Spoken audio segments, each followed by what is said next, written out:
The enemy within, or the gremlins in our mind. From Kishore Chandiramani. Have you ever said or done anything that was unintentional and out of character for you, and you regretted it later on? A moment of madness, or the opposite of it. You ended up saying the right thing spontaneously without giving it a proper thought. How do you explain this? Do you feel fully responsible for such occurrences? Is it an impulse from your unconscious mind breaking through into your conscious mind due to its sheer force? Or is it something external triggering things inside of you? And this external force or energy taking charge of your conscious thought process and making things happen. Conventional wisdom dictates that if a phenomenon can be explained on the basis of scientific knowledge, then there is no need to invoke any supernatural or paranormal explanations. This statement begets a question as to what is scientific and what is unscientific. What was unscientific in the past has become scientific now. If someone were told 100 years ago that it was possible for someone to be heard and seen thousands of miles away, they would have laughed at it and said it was unscientific or stuff from the fairy tales. But this has come true. What was the stuff from scientific fiction some 50 years ago is now hardcore science within the realms of artificial intelligence and other such fields. Extrapolating from that, one can imagine that there are many beliefs, such as the devil and the angels, which can't be explained based on science in its present incarnation. It doesn't mean that they can't become scientific in the future. One might argue that being a man of science, I should not talk about the devil or angels. But I must say, a sizable proportion of my psychotic patients do remain obsessed with thoughts of angels and the devil, influencing them and trying to control them. Their symptoms and unhappiness are linked with such thoughts. It is therefore my duty to try and make sense of these phenomena from a psychological point of view. Science grew as a revolt against religion, and it became fashionable to reject everything that was linked with religion as unscientific, unless proved otherwise. Certain ideas could neither be proved nor disproved, such as the idea of the existence of God. Hence, they got relegated to the domains outside of the science. Most scientists don't say that things that can't be proved or disproved don't exist. In fact, many of them do believe in things that can't be proved using logic and the scientific paradigms currently available to them. It's quite possible that things labeled unscientific now can become scientific in future. A belief in psychic energy or human consciousness operating from beyond the bounds of the human body is still new to science, partly because science has never made it a subject matter for study. It's likely that with the advent of energy medicine, it would become possible to map out energy patterns from within the human body and outside of it. And with this understanding, doctors will be able to diagnose illnesses before they appear on the physical plane. At a psychological plane, science is still at a loss trying to explain the phenomena of synchronicity, prayer, passion, love, etc. Jung has written in his books about having visions of someone drowning, and soon after he got the news that exactly at the same hour and minute, a relative of his was drowning at a faraway place. He also described his visions of blood and massacre happening all around just before the Second World War broke out. A spiritual teacher in India said to his students that he was drowning off the coast of Japan.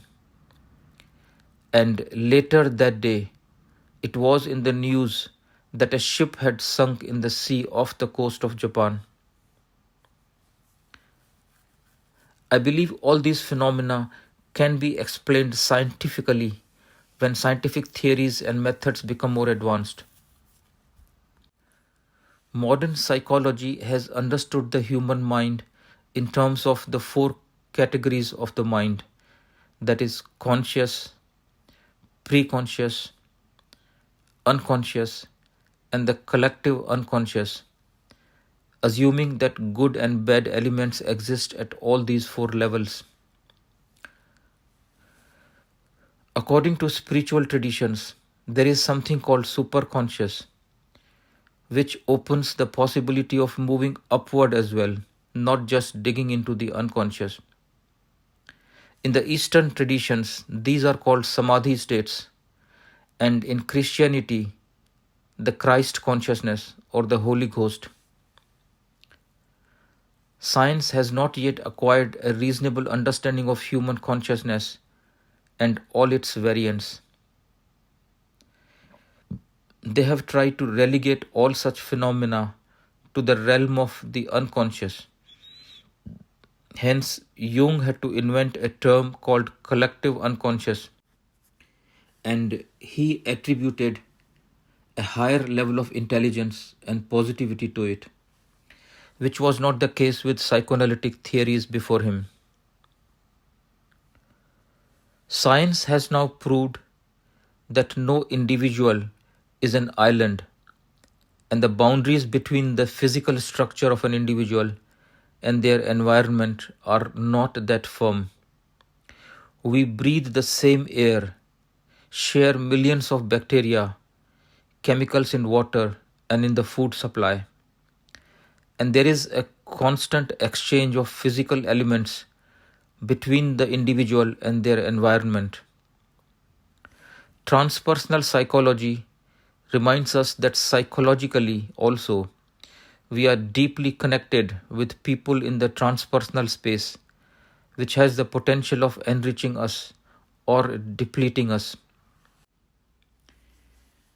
It's therefore important that we are aware of such exchanges so that we can periodically detoxify ourselves from or enrich ourselves with our environment at all levels: physical, emotional, thought, intention, impulse, and spiritual. Jung had coined the term collective unconscious to make sense of the psychological influences affecting our lives, which can't be understood on the basis of our experiences of this lifetime.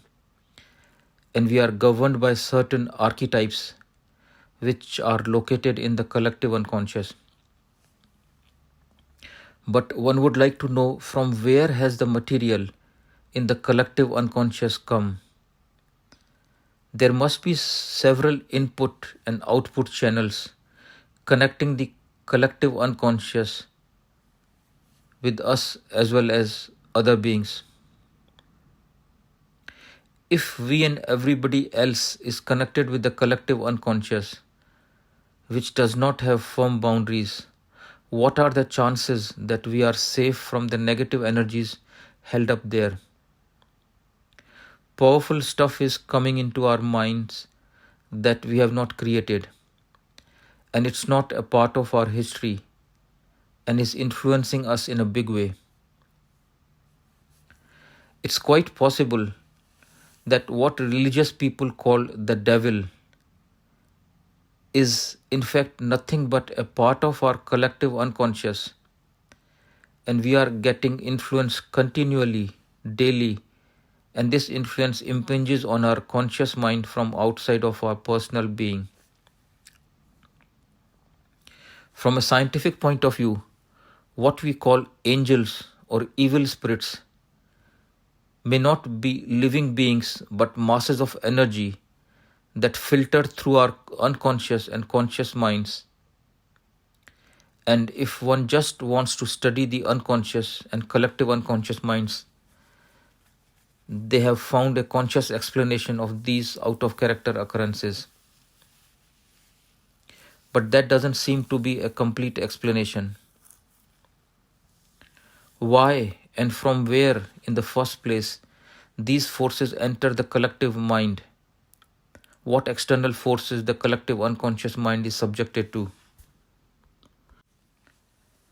So far, we have tried to understand the idea of the devil from the perspective of the collective unconscious, that it's the negative energy coming out from the collective unconscious and entering our system. It's also possible that what we know as the devil could just be our own free will that operates from our unconscious mind without us being aware of it. Nature has given us free will to act in undesirable ways as well. When this intentionality comes from our unconscious mind and affects our conscious mind, it does appear as coming from outside. Now, let us imagine a situation where a father makes his son subservient to his wishes and forces him to do all the right things. The son has no free will of his own, and he is doing all the right things, following the dictates of his father. What would you say about this relationship? Is it a true father-son relationship, or that of a master-servant or human computer? You will not respect such a father. It is said that God or nature or existence created human beings in its own image and gave them free will in the same way it had it. A creator God or nature who had created human beings without giving them any free will, making them subject to all sorts of forces outside their willpower, and suffering or enjoying as a result, can't be described as a fair, true creator or father. He will be described as a selfish being who created a puppet to play with for his own satisfaction.